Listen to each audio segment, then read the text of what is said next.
My name is Marcus Thompson, and I just bought 50 acres to end an 8-year war with the most entitled woman in Tennessee.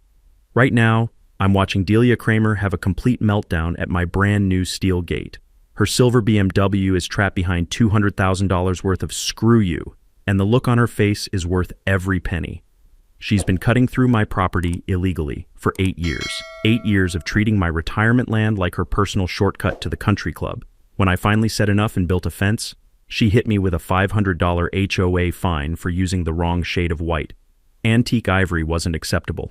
Only Cream Dream met her standards. I'm not kidding. Those are the actual paint names she specified. That's when she made her fatal mistake. See, she assumed a retired civil engineer wouldn't know how to fight back. What she didn't know was that I'd been waiting 40 years for someone stupid enough to pick a legal fight with me. The horn from her BMW just hit the 3-minute mark. That's dedication. But here's what makes this perfect. She can honk until the heat death of the universe, and this gate will never open for her again. Because last week, I discovered something in the 1987 county records that doesn't just prove she's been trespassing, it's about to end her entire HOA presidency. And it all started with the most ridiculous paint violation in suburban history. Let me take you back 3 months to when I thought retirement meant choosing between golf and fishing, instead of waging legal warfare against the most entitled woman in Tennessee.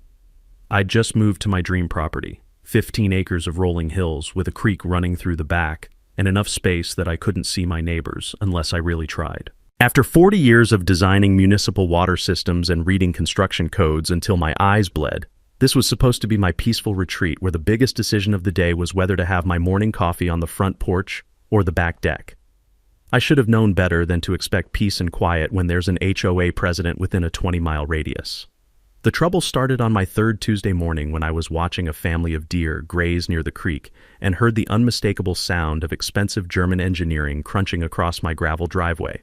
A silver BMW pulled up, and out stepped a woman who looked like she'd been manufactured in a suburban mom factory, complete with perfect blonde highlights, yoga pants that cost more than my monthly utility bill, and the kind of smile that immediately makes you check your wallet to make sure it's still there. She introduced herself as Delia Kramer, president of the Willowbrook Estates Homeowners Association, and welcomed me to the neighborhood with the enthusiasm of someone selling extended warranties. That should have been my first red flag right there because my property isn't in Willowbrook Estates and never has been. My 15 acres predates their entire development by a decade and a half, but apparently geography wasn't Delia's strong suit. She explained that she'd stopped by because there had been some concerns about my fence, gesturing toward the simple chain-link barrier I'd installed around my vegetable garden to keep the deer from turning my tomatoes into an all-you-can-eat buffet. According to Delia, my fence wasn't in compliance with community standards, which was news to me since I didn't know I was part of any community that had standards about my personal property.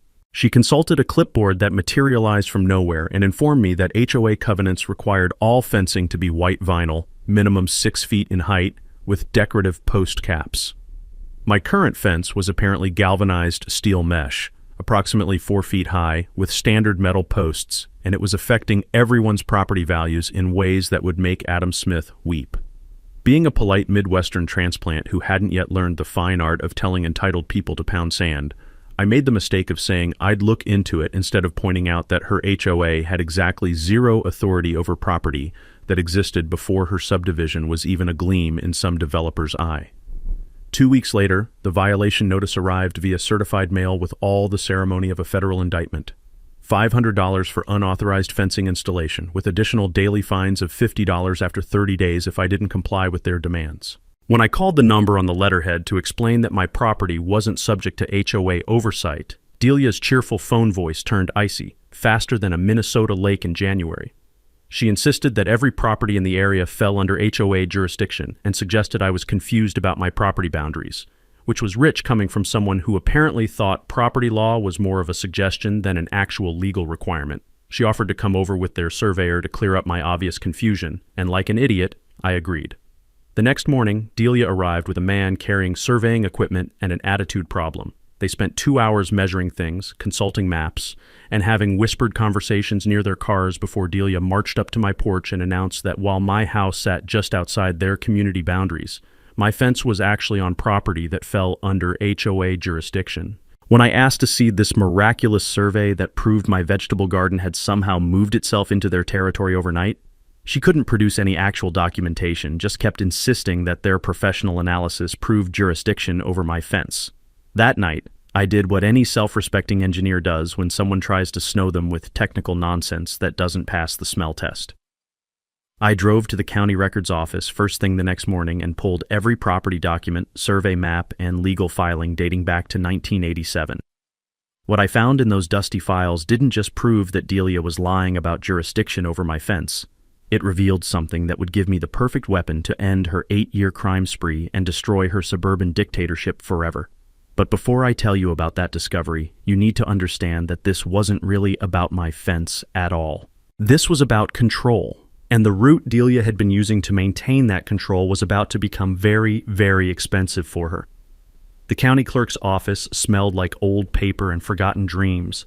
But to me it was better than Christmas morning because I was about to unwrap the most beautiful revenge present in Tennessee legal history. I'd brought a thermos of coffee and settled in for what I knew would be the most productive day of my retirement, digging through 40 years of property records to prove that Delia Kramer was completely full of expensive legal nonsense. I started with my property deed from 1987, when Harold Westbrook originally purchased these 15 acres of prime real estate. The boundaries were marked by stone monuments that were probably older than disco, and there wasn't a whisper of HOA covenants anywhere in the documentation. My land was clean, clear, and completely independent of any suburban dictator's authority, which felt pretty damn good after listening to Delia's lecture about community standards. Then I pulled the Willowbrook Estates development records from 2002, 15 years after my property was already owned and occupied. The development boundaries stopped exactly at my eastern property line like they'd hit an invisible wall, with no overlap whatsoever. But that's when I found something that made me sit up straight in that creaky wooden chair and start grinning like an idiot. Buried in their construction plans was a document that would end Delia's morning routine forever. Temporary construction easement-Westbrook property-access route for development phase 2. Dated March 2003 with a crystal clear expiration date of 18 months maximum. Development Phase 2 was completed in December 2004 according to the county's own certificates, which meant this easement had been dead and buried for exactly 20 years. 20 years of Delia driving through my property every single morning at 7:43 a.m., committing criminal trespass while lecturing me about property compliance. The irony was so beautiful I actually started laughing out loud, and the county clerk shot me a look like maybe I was having some kind of mental episode. I kept digging through those files like a prospector who'd just struck gold, and every document made the situation more perfect. Environmental studies showing they'd used my land as a temporary construction route to avoid sensitive wetlands, with specific legal requirements to restore everything to original natural conditions when finished. Restoration that never happened, because entitled people don't clean up their messes when they can just keep using someone else's property for free. Traffic impact assessments proving the route was never intended as permanent access, just a short-term convenience during building.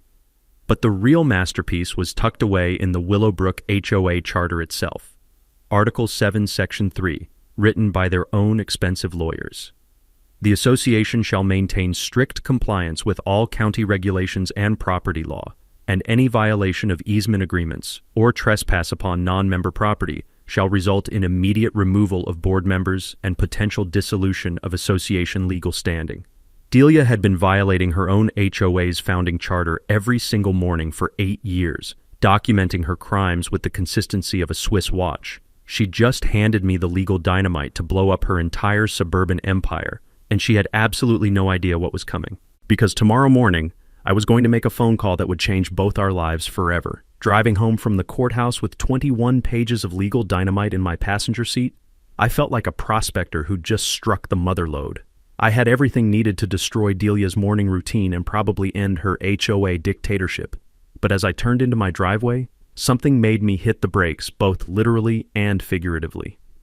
Fresh tire tracks were cutting across my back pasture in a perfect line where she'd trespassed again while I was at the county office documenting her 8-year crime spree. That's when the engineer in me took over from the angry property owner. I didn't just want to stop Delia Kramer from using my land as her personal highway. I wanted to trap her so completely that she'd never abuse anyone else's property rights again. Calling the sheriff about criminal trespass would solve my immediate problem, but it wouldn't address what happens to the next poor soul who gets targeted by her suburban tyranny. People like Delia don't learn from slapped wrists. They just find new victims and new ways to flex their authority until someone with bigger guns shuts them down permanently. What I needed wasn't just a fence around my property, but a strategy that would end her reign while protecting innocent Willowbrook residents who weren't part of her power games. So I started approaching this like the engineering project it really was. Those county documents weren't just evidence, they were construction blueprints for something much bigger. That HOA charter clause about automatic removal for property law violations wasn't accidental language. Smart lawyers had built in a nuclear option for exactly this situation, knowing what kind of personalities get drunk on homeowner association power. But timing nuclear options requires strategic positioning to avoid collateral damage. I needed leverage giving me complete control while offering Delia a face-saving exit if she was intelligent enough to recognize checkmate when she saw it. Something benefiting the entire community, whether she chose cooperation or total destruction. That's when I remembered the for sale sign on County Road 847 that I'd noticed driving to the courthouse. 50 acres of prime undeveloped land sitting right against my eastern boundary, controlling every deer trail, back road, and unofficial shortcut between Willowbrook Estates and civilization. The asking price was $200,000, steep for undeveloped property and way outside any reasonable retirement budget. But I wasn't thinking about reasonable anymore. I was thinking about the most expensive chess move in Tennessee history, positioning myself to control every square on the board while Delia played checkers with her fake surveys and expired easements. That property would give me something more valuable than money could buy: complete tactical superiority over someone who'd spent 8 years thinking she was untouchable. I pulled out my phone and dialed the number on the real estate sign. Some games are worth whatever they cost to win, and this one was about to become very expensive for the right person. Patterson Real Estate, this is Jennifer speaking, and she sounded like someone who hadn't fielded a serious inquiry about the Hartwell property since the Clinton administration. I explained I was interested in the 50-acre parcel on County Road 847, and she practically jumped through the phone with enthusiasm, asking if I was looking to build a house. I told her something like that, which was technically accurate if you consider building the perfect legal trap a form of residential construction. 2 hours later, I was standing on a hilltop overlooking the most beautiful piece of strategic real estate in Tennessee history. The Hartwell property wrapped around Willowbrook Estates like a military noose, controlling every deer trail, back road, and unofficial shortcut between the subdivision and civilization. Most importantly, it controlled the exact route that Delia had been using for her 8-year crime spree, the path that was about to become as accessible as Fort Knox. Jennifer walked me through the boundaries, explaining that the previous owner had used it for hunting and that the only legal access was through the main gate on County Road 847. When I asked about that old trail cutting through the eastern section, she confirmed what I already knew from the county records. Not a real road, just abandoned construction access from Willowbrook development that should have been restored to natural conditions 2 decades ago. I looked at this woman who had no idea she was about to witness the most expensive revenge purchase in county history and told her I'd take it. Jennifer's clipboard hit the ground like she'd been struck by lightning, and she asked if I was seriously planning to buy $200,000 worth of undeveloped land without sleeping on it, getting a survey, or consulting anyone with basic financial sense. I explained that I was a widower with excellent credit and a very specific use for strategic real estate, which was ending the criminal career of Tennessee's most entitled trespasser. The paperwork took 3 hours, during which I signed documents transferring more money than most people spend on houses into what was essentially the world's most expensive gate across someone else's driveway. Closing was scheduled for Friday, giving me exactly 10 days to orchestrate infrastructure that would make the Berlin Wall look like a garden fence. I spent the next week throwing retirement money at contractors like a drunken lottery winner. Fence Right Construction got the call for 8-foot chain link around 50 acres with barbed wire on top and industrial locks that could stop a tank. Precision Security Systems designed a perimeter monitoring system with motion sensors and cameras that would make the Pentagon jealous. Hartwell Monument Company produced 20 private property signs large enough to be read from low Earth orbit. Every contractor asked the same question about timeline, and I gave them the same answer. Money no object, rush job bonuses, whatever it takes to finish by next Friday. Some people spend their retirement savings on boats or vacations to Europe. I was spending mine on the most satisfying property rights enforcement project in American legal history. Friday morning, I sat in the closing attorney's office signing papers that would make me the owner of Delia Kramer's worst nightmare. As I transferred enough money to buy a decent house into 50 acres of strategic superiority, my phone buzzed with a text from an unknown number. The message was so perfect I actually started laughing out loud in that quiet legal office. "Mr. Thompson, this is Delia Kramer. Your fence violations have escalated beyond acceptable limits. Meet me at your property line tomorrow at 8 a.m. sharp. This situation ends now one way or another." I showed the text to the closing attorney, who asked what was so funny about someone threatening me. I explained that it wasn't a threat, it was a formal invitation to watch someone walk directly into the most expensive trap in Tennessee history. Saturday morning, 7:55 a.m. sharp, I was standing at my property line with a thermos of coffee and 21 pages of legal ammunition, watching Delia's silver BMW approach like a heat-seeking missile locked onto its target. The engine shut off with that expensive German precision that only comes from decades of automotive engineering, and outstepped our suburban dictator, wearing what could only be described as her full battle regalia. Power blazer that screamed expensive lawyer money, designer heels completely inappropriate for walking on Tennessee grass, and a leather briefcase that probably cost more than my monthly truck payment. Behind her emerged this nervous-looking man in pressed khakis carrying professional surveying equipment, and I felt genuinely sorry for the poor bastard because he had absolutely no idea he was about to become collateral damage in the most expensive property rights war in county history. Delia marched across my lawn with the supreme confidence of someone who'd never encountered real opposition in her entire HOA career, her stiletto heels punching perfect little holes in my grass with each determined step. She stopped exactly 6 feet into my property and announced in her most authoritative voice that we were finally going to resolve this fence situation like civilized adults who understood how community standards worked in the real world. I took a slow sip of coffee and agreed enthusiastically, then casually mentioned that she was currently committing criminal trespass by standing on my private property without any written permission from the actual landowner. You should have seen her freeze mid-stride like someone had pressed a pause button on her entire personality. Her perfectly composed suburban mom mask cracked just enough to show the entitled rage simmering underneath before she launched into what was obviously a carefully prepared speech about my fence violating established community standards, me being deliberately uncooperative with reasonable compliance requests, and how I was now maliciously interfering with established traffic patterns that benefited the entire neighborhood and promoted efficient transportation. When I asked her to clarify exactly what she meant by established traffic patterns, she actually said it out loud with complete confidence, explaining that responsible residents had been using the convenient access route through my back property for years to reach the main road efficiently without disrupting traffic flow on other streets. I pulled out my phone and started recording, asking her to confirm on camera that she was specifically referring to the route that crossed my private property without any legal easement, written agreement, or documented permission from me as the property owner.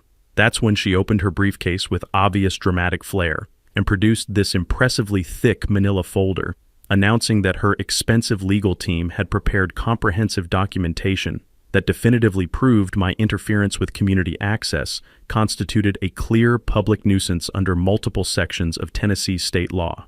She handed me 15 pages of the most impressively manufactured legal fiction I'd ever encountered, complete with professional letterhead from a real law firm, official-looking stamps, and enough legal jargon to choke an entire law school graduating class. The document was professionally titled Legal Analysis of Property Access Rights and covered everything from adverse possession theory to prescriptive easement doctrine to community benefit standards under various municipal code sections and subsections.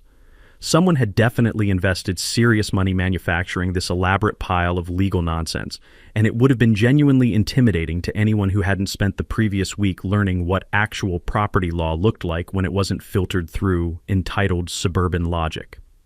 I flipped through their impressive analysis while explaining in my most helpful voice that they seemed to have overlooked something rather important in their otherwise thorough research. When she demanded to know what that might possibly be, I pulled out my own folder containing the original temporary construction easement from March 2003, reading directly from the official county document that specifically stated the access route was limited exclusively to development vehicle traffic during Phase 2 construction and legally required complete restoration to original natural conditions upon project completion in December 2004.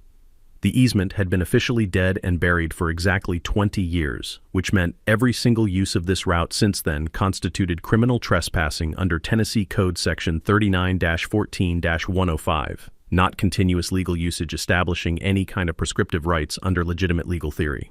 Delia's face went through approximately 6 different shades of red, while her surveyor suddenly stopped setting up his expensive equipment and shot her this uncomfortable look like he was beginning to understand exactly what kind of legal quicksand he'd wandered into. She tried arguing that circumstances had obviously changed over 2 decades, and property law was much more flexible than I was suggesting.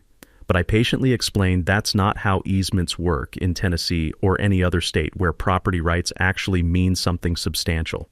You absolutely cannot establish legal right to use someone else's land based on consistently breaking the law for 20 years, regardless of how convenient it makes your daily commute to the country club.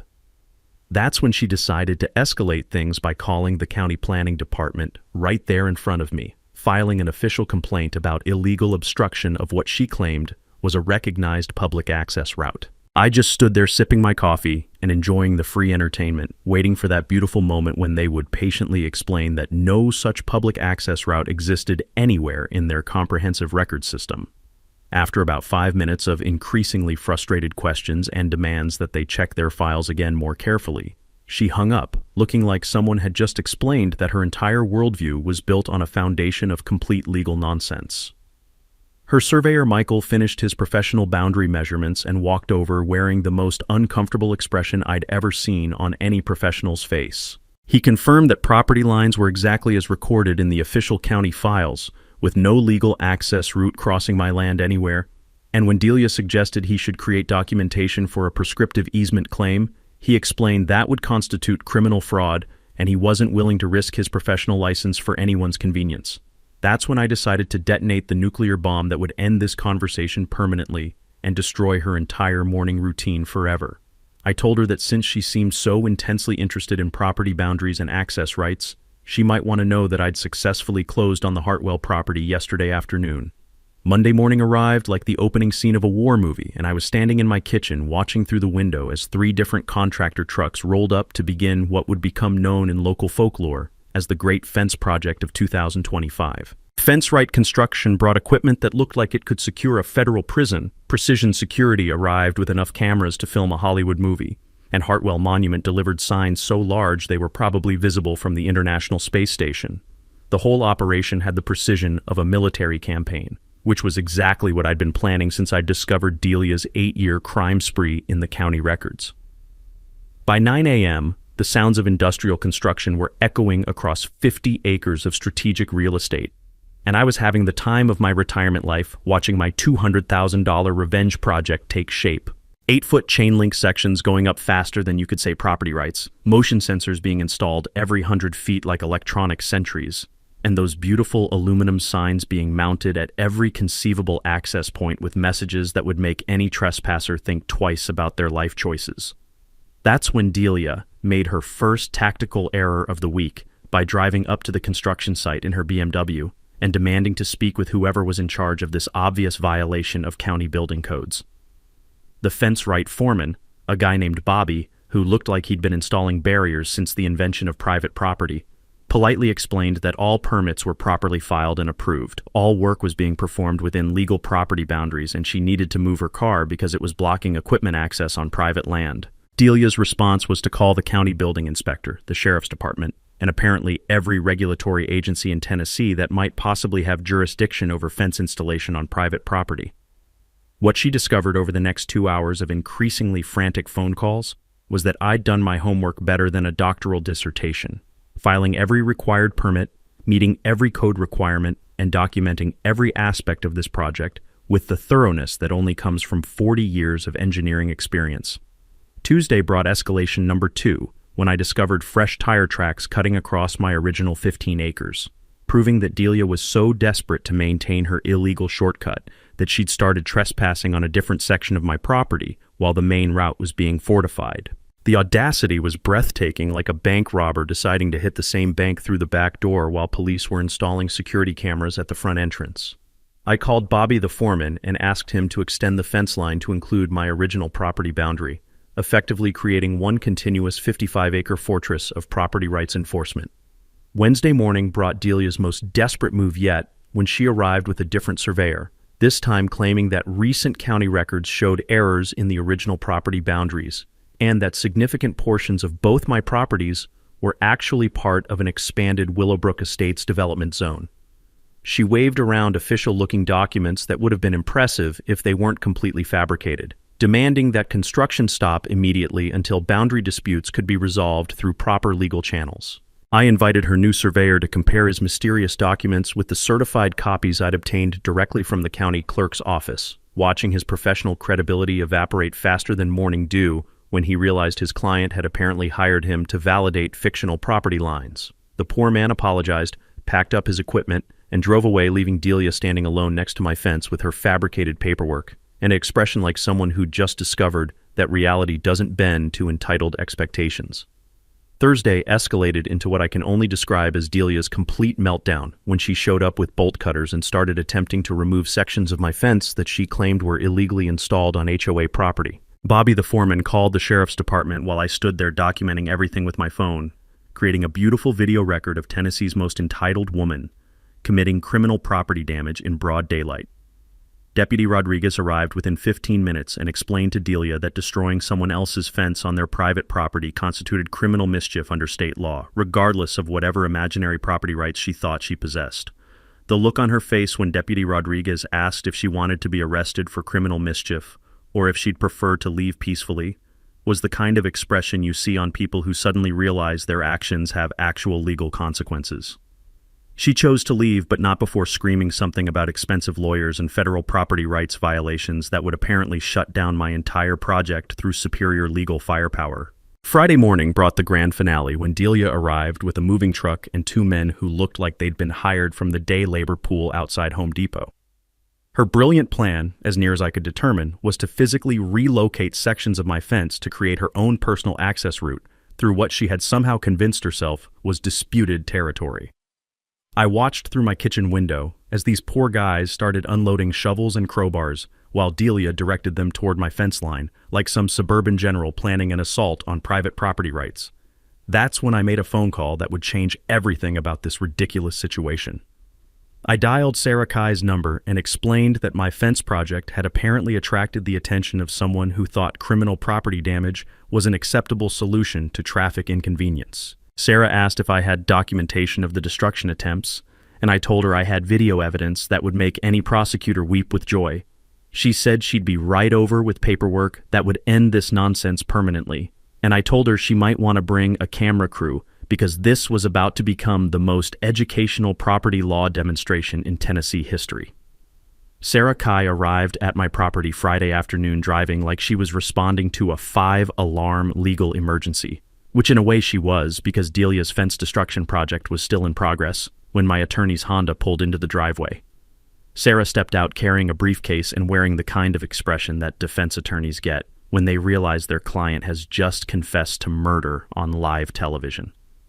She took one look at Delia directing 2-day laborers to dismantle my fence with crowbars and started laughing so hard I thought she might need medical attention. Within 20 minutes, Sarah had documented everything with her phone, taken statements from Bobby the foreman and his crew, collected physical evidence of the damaged fence sections, and explained to Delia's hired muscle that they were currently committing felony destruction of property on camera and might want to consider alternative employment opportunities. The day laborers dropped their tools faster than hot potatoes and disappeared in their pickup truck, leaving Delia standing alone next to my fence holding a crowbar and looking like someone who just realized that reality has consequences. Sarah introduced herself as my legal counsel and politely suggested that Delia might want to contact her own attorney before continuing her property destruction project, because what she was currently doing constituted multiple felonies under Tennessee criminal law.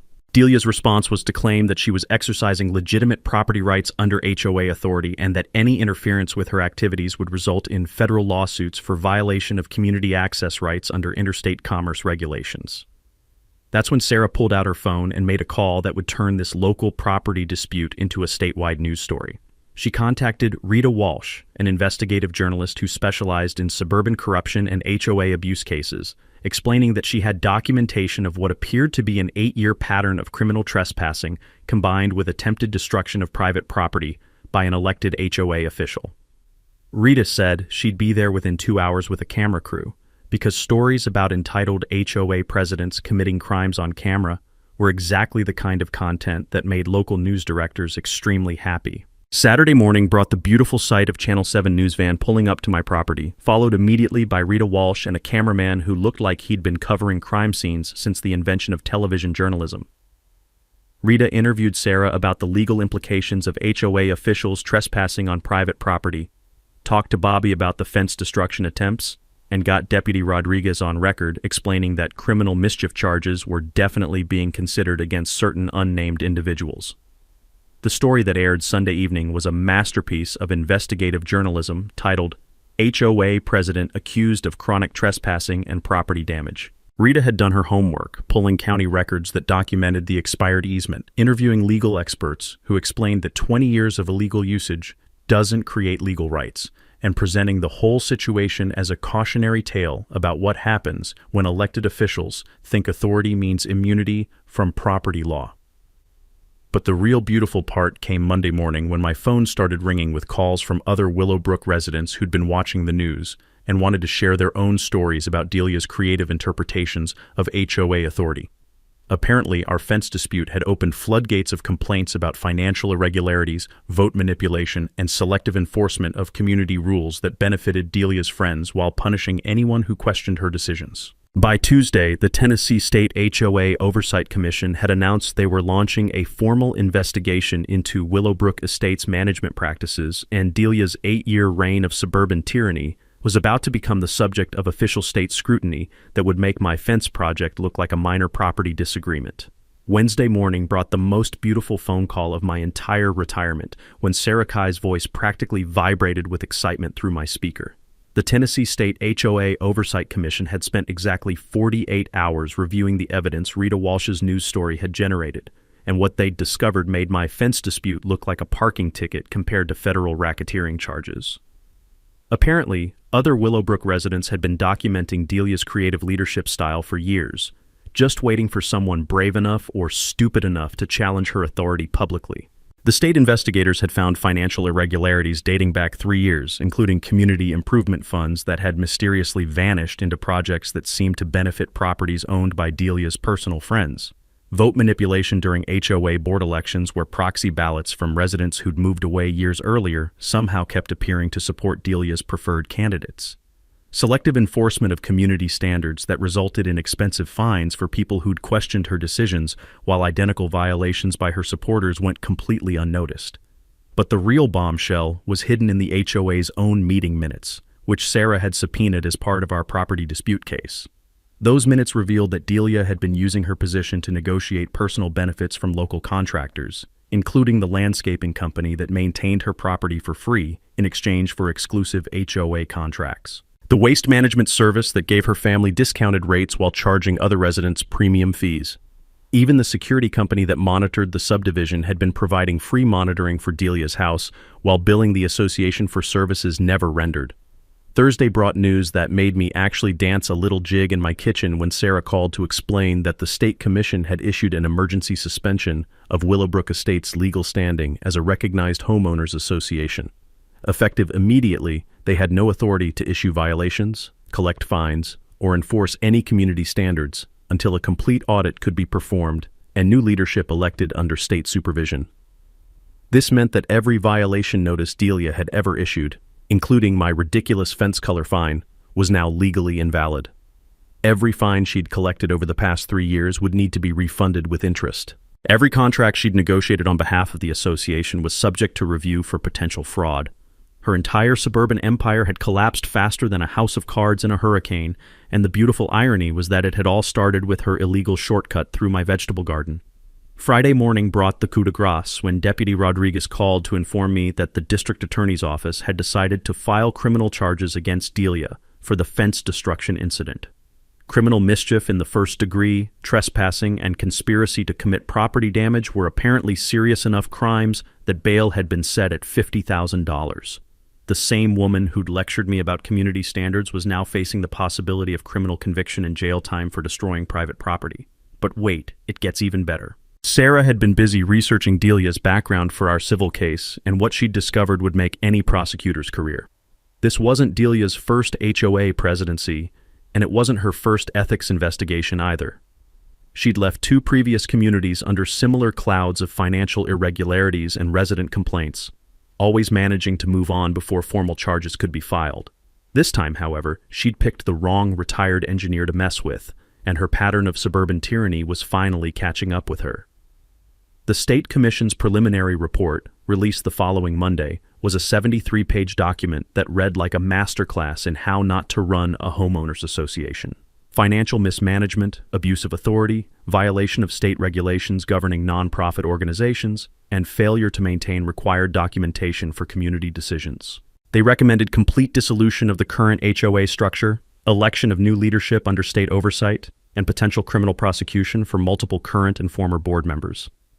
Tuesday brought my favorite news of the entire saga when Sarah called to read me the official notice that had been posted on every door in Willowbrook Estates. Due to criminal investigation and state regulatory violations, all HOA authority was suspended indefinitely. All pending violations were canceled. All collected fines from the past 3 years would be refunded with statutory interest, and residents were advised to seek independent legal counsel if they believed they'd been victims of association misconduct.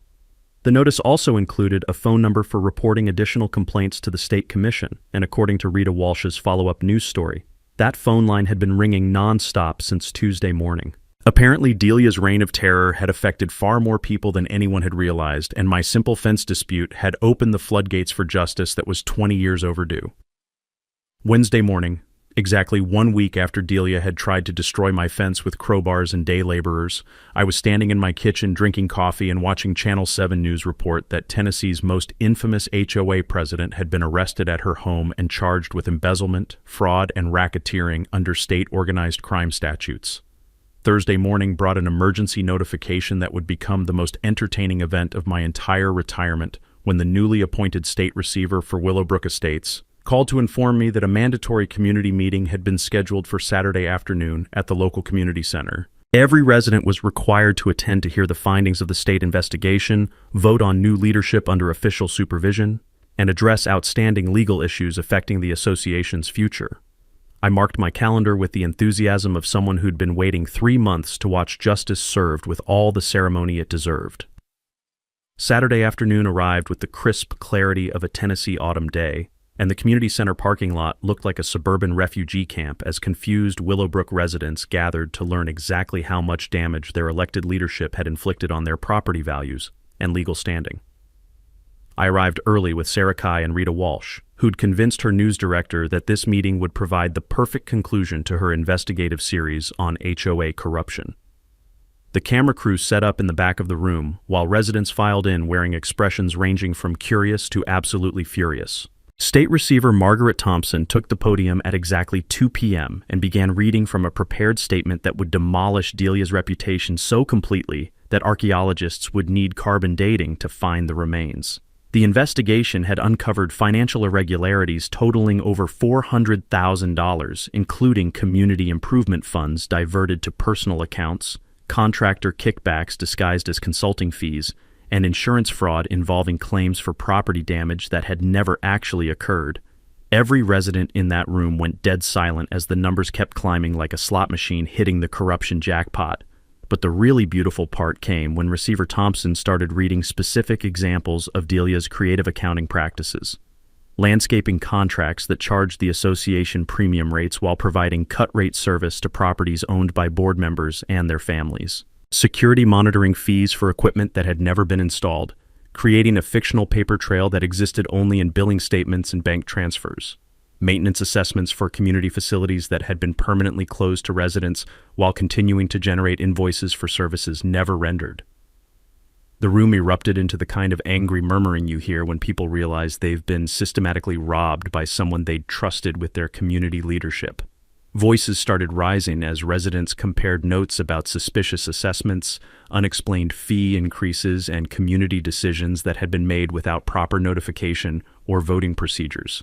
What had started as confused curiosity was rapidly transforming into the kind of mob justice that makes politicians nervous. That's when Receiver Thompson dropped the nuclear bomb that would end Delia's career permanently and provide me with the most satisfying moment of this entire legal adventure.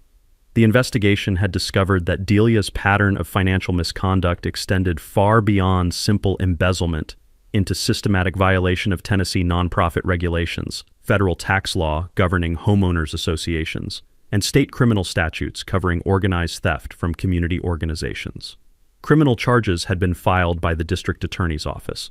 Federal tax authorities were conducting their own investigation, and civil lawsuits were being prepared to recover stolen funds. But here's where the story gets really beautiful, because Receiver Thompson had saved the best revelation for last. The investigation had uncovered evidence that Delia had been using her HOA position to manipulate property assessments for tax purposes, working with a corrupt county assessor to artificially inflate values for properties owned by residents who opposed her while reducing assessments for properties owned by supporters. This wasn't just HOA corruption, it was systematic tax fraud that had been stealing money from county schools, emergency services, and infrastructure maintenance for at least 5 years. The federal implications were staggering because property tax manipulation crosses state lines when it affects federal programs funded through local property assessments. Mail fraud charges were being considered for using postal service to distribute fraudulent assessment notices. Wire fraud for electronic transfers of stolen community funds. Even RICO violations for operating what federal prosecutors were calling an ongoing criminal enterprise disguised as community leadership. That's when someone in the audience asked the question I'd been waiting to hear since this entire saga began.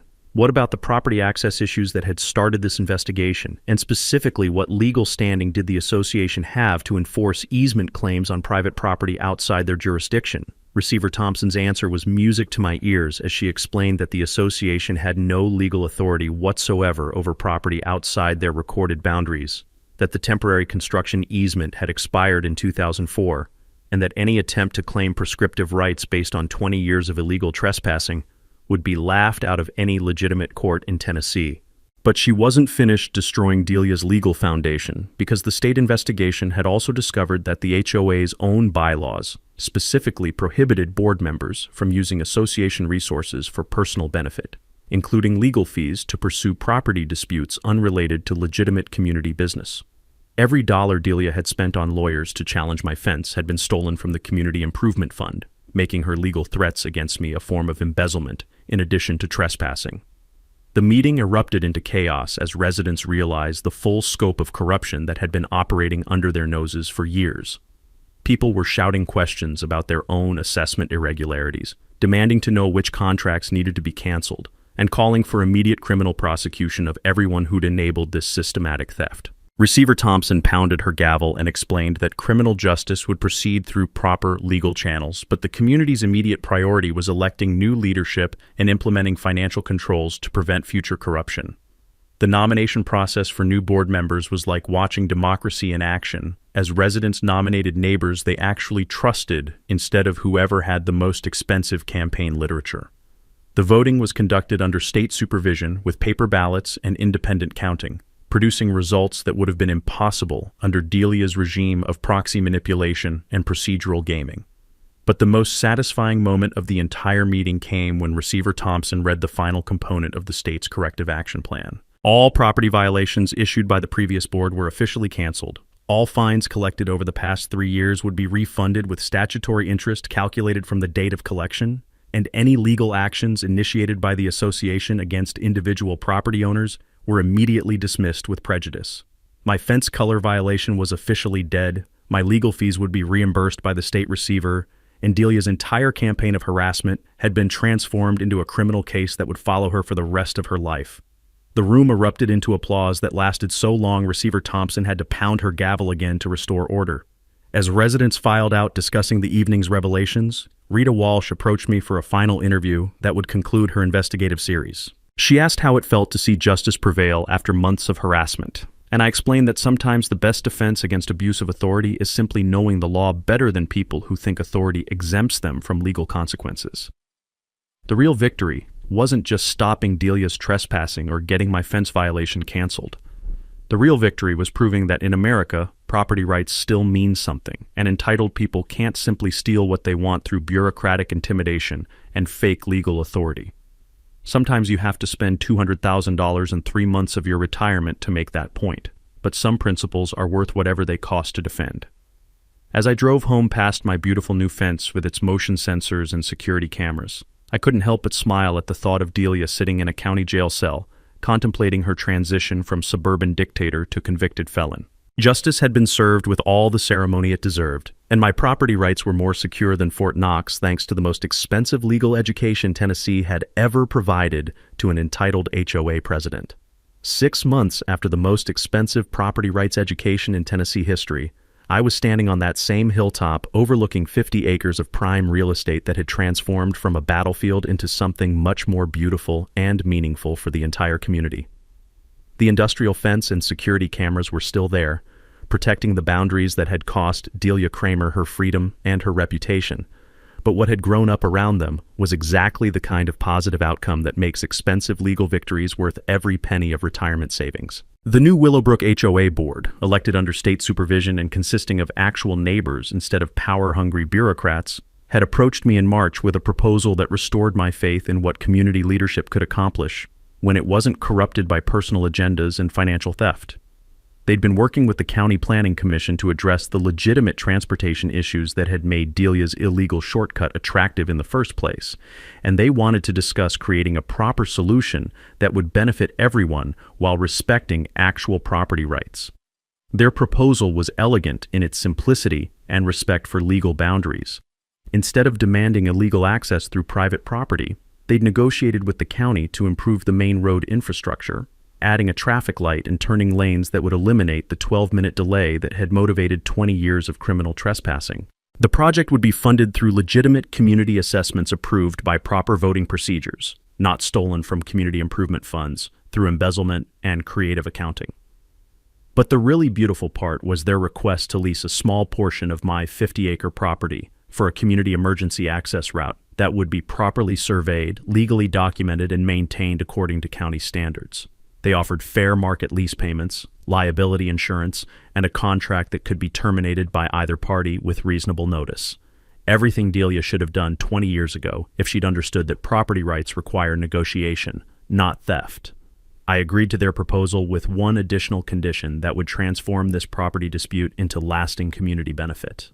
Instead of monthly lease payments, I wanted the HOA to establish a scholarship fund for local high school students pursuing engineering or law degrees, specifically for kids who might not otherwise afford college education.